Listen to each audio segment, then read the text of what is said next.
Students, I am Devraj आर्य। मैं अपने channel excellence coaching classes में आपका हार्दिक स्वागत करता हूं। जैसा कि आपको पता है, पिछले वीडियो में हमने 10th इंग्लिश के लेसन 2 को आधा कंप्लीट किया था, द पावर ऑफ डिटर्मिनेशन, और आज हम इसको कंप्लीट करने वाले हैं।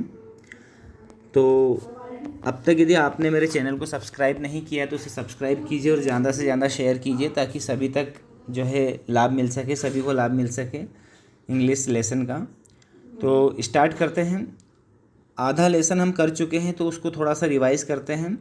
ये लेसन जो है ग्लेन कनिंगम के बारे में है। ग्लेन कनिंगम जो कि अपने विद्यालय में बचपन में 8 वर्ष की आयु में एक आग की जो है दुर्घटना का शिकार हो चुके थे, और बिल्कुल टेरिबली उनकी जो है टांगे, जो नीचे का लोअर पार्ट है शरीर का, वो बुरी तरह जल चुका था। किस प्रकार वहाँ अपने डिटर्मिनेशन की पावर के द्वारा अपने आप को रीस्टेबलाइज करते हैं, अपने आप को फिर से स्थापित करते हैं, इस चीज़ को हम इस लेसन के माध्यम से पढ़ेंगे। ये बहुत ही प्रेरक कहानी है कि जब वो जल जाते हैं तो उनके स्कूल के जो दूसरे विद्यार्थी, टीचर वगैरह उनको हॉस्पिटल में एडमिट करवाते हैं, और डॉक्टर उनकी माँ से कहता है कि ये आपका बच्चा नहीं बचेगा। लेकिन उन्होंने जो है मन में पक्का इरादा किया कि नहीं, मैं बच के बताऊँगा, और वो बच भी जाते हैं। इसके बाद डॉक्टर फिर उनकी माँ से कहते हैं कि आपका बच्चा बच तो गया है, लेकिन अभी लाइफ टाइम क्रिपल, यानी कि जीवन भर अपाहिज की तरह ज़िंदगी जिएगा, क्योंकि इसके कमर के नीचे का हिस्सा पूरी तरह ख़त्म हो चुका है। लेकिन फिर उन्होंने अपने माइंड को स्टेबलाइज़ किया, माइंड को जो है बनाया कि नहीं, मैं चल के दिखाऊंगा। तो वो अपने जीवन में आगे क्या करते हैं, किस प्रकार अपने आप को जो है एक महान धावक बनाते हैं। उसके पहले हम देखते हैं कि जब वो जल चुके थे तो उनकी हालत कुछ इस प्रकार थी। इस प्रकार वो बैसाखी के सहारे से खड़े हो पाते थे, और इस स्थिति से लेकर इस स्थिति में आने का, जैसा आप स्क्रीन पे देख रहे हैं, ऐसे महान धावक बनने तक का उनका सफ़र हमको पढ़ना है, उनसे कुछ शिक्षा लेनी है कि उन्होंने कैसे हमको प्रेरणा दी है। तो स्टार्ट करते हैं जहाँ से हमने छोड़ा था वहीं से। Ultimately, through his daily massage, his iron persistence, and his resolute determination, he did develop the ability to stand up, then to walk haltingly, then to walk by himself, and then to run. Sorry, यहाँ से नहीं है, हम इसके भी पीछे थे। Ultimately, he was released from the hospital. अंततः वह अस्पताल से उनको रिलीज़ किया गया, अस्पताल से उनकी छुट्टी हो गई।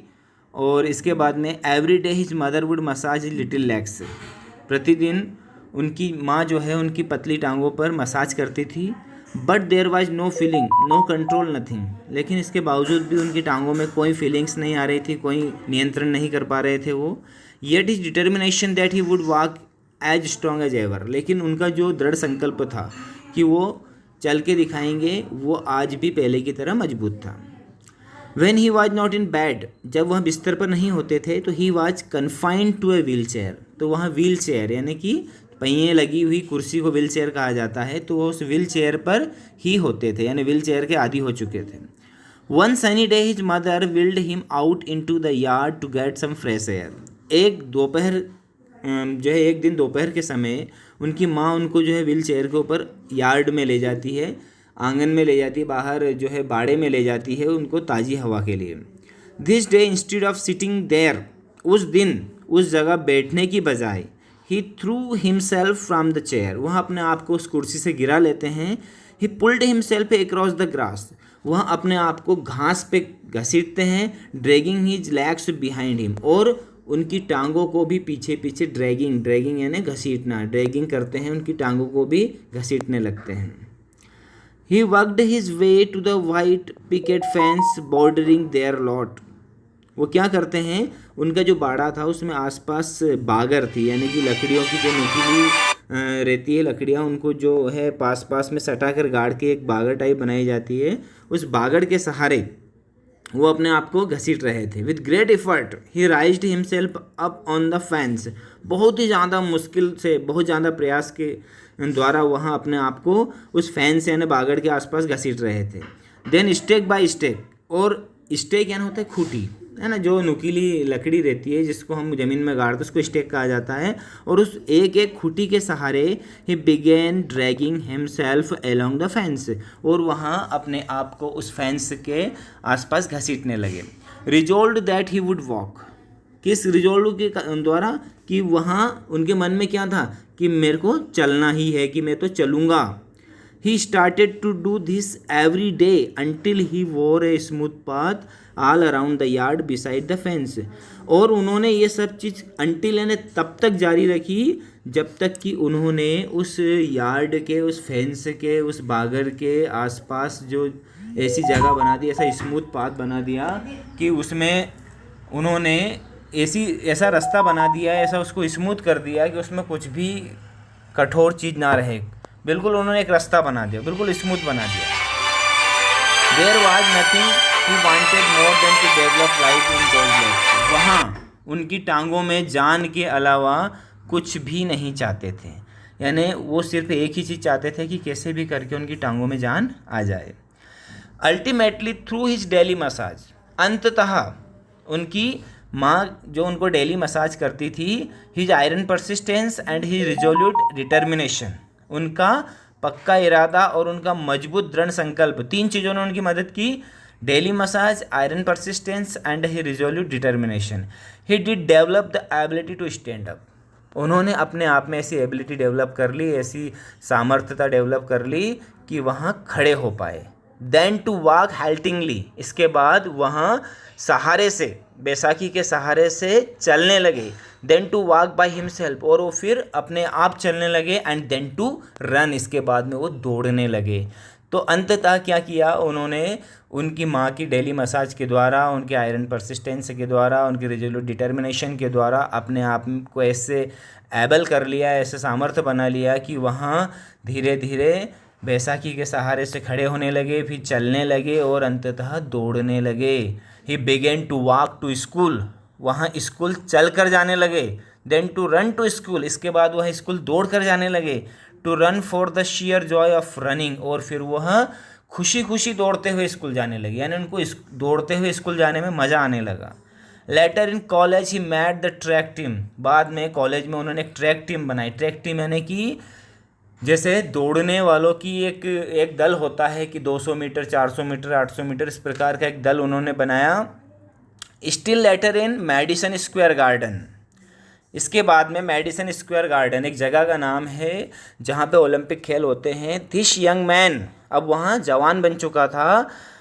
किस प्रकार बन चुका था, देखिए इस पिक्चर के द्वारा उन्होंने अपने आप को कैसे, इस प्रकार उनका जो है शरीर था उसको इस प्रकार स्टेबलाइज किया उन्होंने। दिस यंग मैन, देखिए बिल्कुल सुदृढ़ शरीर वाला नौजवान युवा, उस नौजवान युवा ने क्या किया, still later in Madison Square Garden this young man who was not expected to survive, बाद में मैडिसन स्क्वायर गार्डन में इस युवा आदमी ने, जिससे बचने की भी उम्मीद नहीं थी, who would surely never walk, जिससे चलने की भी उम्मीद नहीं थी, who could never hope to run, जिससे दौड़ने की तो उम्मीद ही नहीं थी, दिस डिटरमिनाइंड यंग मैन, इस दृढ़ संकल्पी युवा आदमी ने, डॉक्टर ग्लेन कनिंगम ने, run the world's fastest mile, दुनिया का सबसे तेज़ धावक बन के बताया। 1934 के ओलंपिक हुए थे मैडिसन स्क्वायर गार्डन में, उन्होंने जो है मील की दूरी सबसे कम समय में जो है पूरी की। इस प्रकार उन्होंने अपने आप को एक बहुत ही असहाय व्यक्ति से बहुत ही साहसी व्यक्ति तक का सफ़र हमने देखा इस पाठ के जरिए कि किस प्रकार उन्होंने अपने आप को बनाया। और इस सारी चीज़ में उनका सबसे बड़ा हथियार क्या था उनके पास, द पावर ऑफ डिटर्मिनेशन, दृढ़ संकल्प की ताकत, यानी उनके अंदर इच्छा शक्ति थी कि मेरे को ऐसा करना है, चाहे कुछ भी हो जाए, चाहे पूरी दुनिया नहीं माने, चाहे सभी मेरे विरोध में रहे, लेकिन फिर भी इसके बावजूद मैं करके बताऊंगा।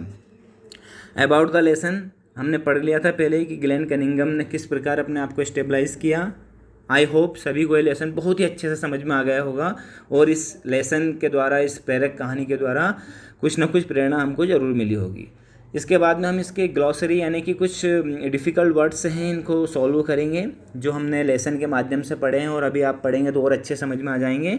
पॉट बेलिड का अर्थ होता है having a large stomach that sticks out, एक बहुत ही बड़े पेट वाला, ठीक है, जैसे वो स्टोव रहता है ना बड़े पेट वाला, हमने शुरू में पढ़ा था कि पॉट बेलिड स्टोव के द्वारा जो है पूरे स्कूल बिल्डिंग को गर्म किया जाता है। तो पॉट बेलिड स्टोव यदि लगा देंगे तो बड़े पेट वाला स्टोव हो जाएगा। इनगल्फ, इनगल्फ का अर्थ होता है टू सराउंड और कवर समबडी कम्प्लीटली, किसी को पूरी तरह से सराउंड करना, यानी कि किसी को पूरी तरह से घेरना, जैसे आग की लपटें है ना, आग की लपटों ने जो है स्कूल की बिल्डिंग को घेर लिया था। फेंट, फेंट का अर्थ होता है that can not be seen, heard और स्मेल्ड। वह व्यक्ति जो ना तो देख पाता है, ना सुन पाता है, ना ही सूंघ पाता है, ना जो बिल्कुल बेहोश। ठीक है, जैसे ग्लेन कनिंघम की हालत हो गई थी स्कूल बिल्डिंग में जलने के बाद। डूम, डूम का अर्थ होता है to make somebody certain to fail, die, T C certainly about a terrible event. बहुत ही भीषण दुर्घटना के कारण किसी भी चीज़ को ख़त्म हो जाना, मर जाना, यानी कि मैंने कहा था डूम यानी कि सत्यानाश हो जाना, बहुत ज़्यादा ही हानि हो जाना। क्रिपल, क्रिपल यानी रेंगना। A person who is unable to walk or move normally because of disease or injury. Not nowadays, this term is considered old-fashioned and offensive. People now use the disabled person instead of cripple. यानी cripple का अर्थ होता है कि वह व्यक्ति जो किसी भी चोट या दुर्घटना या बीमारी के कारण जो है अपाहिज हो जाता है, लेकिन आजकल जो है इस क्रिपल शब्द का इस्तेमाल नहीं किया जाता है। आजकल इस क्रिपल के स्थान पर किस शब्द का इस्तेमाल किया जाता है? The disabled person.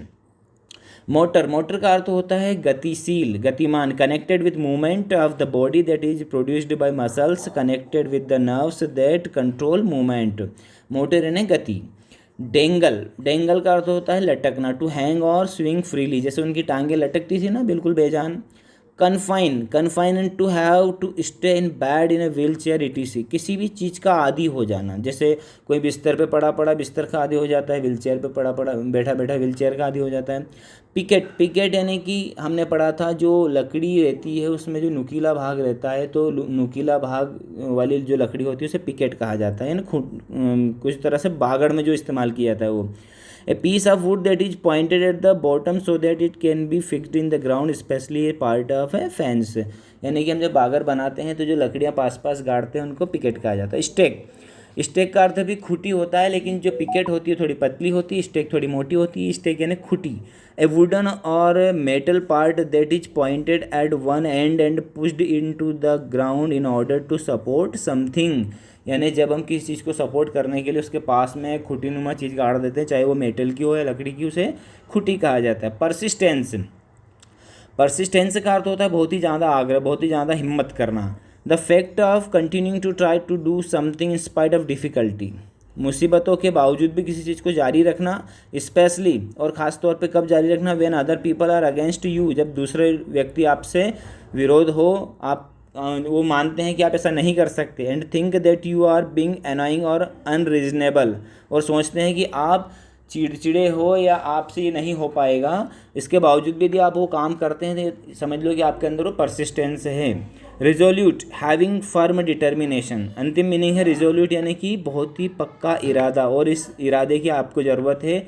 अभी आप जो है 10th क्लास में हैं, आपको रिजोल्यूट करना है कि I resolute to get highest marks in board exam, I resolute to make my future bright, यानी हम पक्का इरादा करें। होप आपको जो है मीनिंग के सारे मीनिंग के अच्छे से अर्थ समझ में आ गए होंगे हिंदी में। आपको जो है इस प्रकार से मैंने जहाँ तक हो सके मैंने कोशिश की है समझाने की। तो आज की वीडियो में इतना ही, हमारा लेसन 2 कंप्लीट हो गया है। इसकी एक्सरसाइज हम अगले वीडियो में देखेंगे। तब तक के लिए take care, stay home, stay safe, good bye.